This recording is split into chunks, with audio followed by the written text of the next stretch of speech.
कहता है सोच विचार कर बोल, नहीं तो एक ही फरसे में काल के हवाले हो जाएगा। इसलिए जो बोल सोच समझ कर बोल। लखन कहा हंस हमारे जान, सुनो देव सब धनुष समान। हे ऋषिराज, हाँ हमारे जान में सभी धनुष एक समान है। केवल प्रभु श्री रामचंद्र जी के धनुष को छोड़कर और प्रिया तो धनुष पुराना घिसा पिटा है, छूटे ही मात्र में टूट गया। हम तो सोचे कुछ अच्छा बुरा हुआ, पर कोई बड़ा आघात नहीं, मामूली उम्र कलेवा है। ये मामूली कलेवा है। कुछ बात पर क्रोध करे ये नहीं आपको जेवा है। ये कहना है हम राजपूतों का शोभा देता है।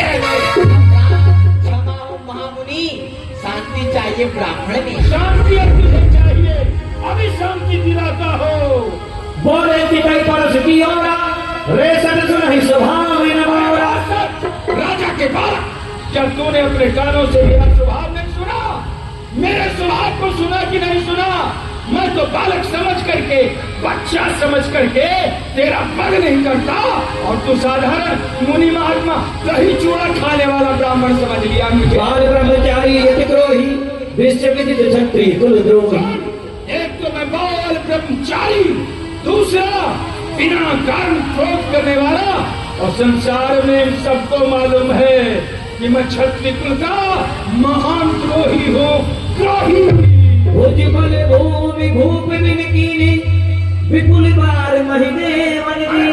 राजा के बालक, मैंने एक बार नहीं अपने इस फरसे से 21 बार इस क्षत्रियों को पृथ्वी से विहीन किया है, और ये पृथ्वी ब्राह्मणों को दान दे दिया है। सहस बाहु मुझे निहारा, परसु बिलो के मही कुमारा। हे राजा के बालक, शास्त्र हुआ चुनकी भुजा ग्रहण बन के समान, उसे ये देख परसा तेज कुल्हाड़े के समान, इसे मैंने काट दिया है।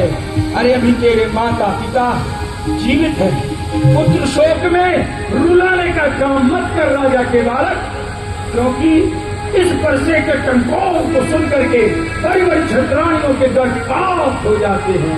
बेसुन घन बोले मृदुमानी, अहो मनीष महाभटवान। हे ऋषिराज, आपने महान भटमानी योद्धा मालूम पड़ते हैं। मानव भूख से पहाड़ वाला जाना चाहते हैं, लेकिन यहाँ कोई उम्र की पत्तियां नहीं ऋषिराज, जो तरजीह नहीं दिखलाने से बुझा जाए। हे ऋषिराज, आपके हाथ में कुठार और धनुष धारण करके मैंने आपसे कुछ अनुचित शब्द कह दिया, लेकिन आपका जो ब्राह्मण का भेष है, आपके हृदय में जो जन्म है धारण किए हैं, उसे देखकर मैं अपना क्रोध सह लेता हूँ। क्योंकि हमारे कुल में गौ, ब्राह्मण, स्त्री, इन लोग के ऊपर वीरता नहीं दिखाई जाती, क्योंकि इनको मारने से पाप और हारने से कीर्ति उठती है।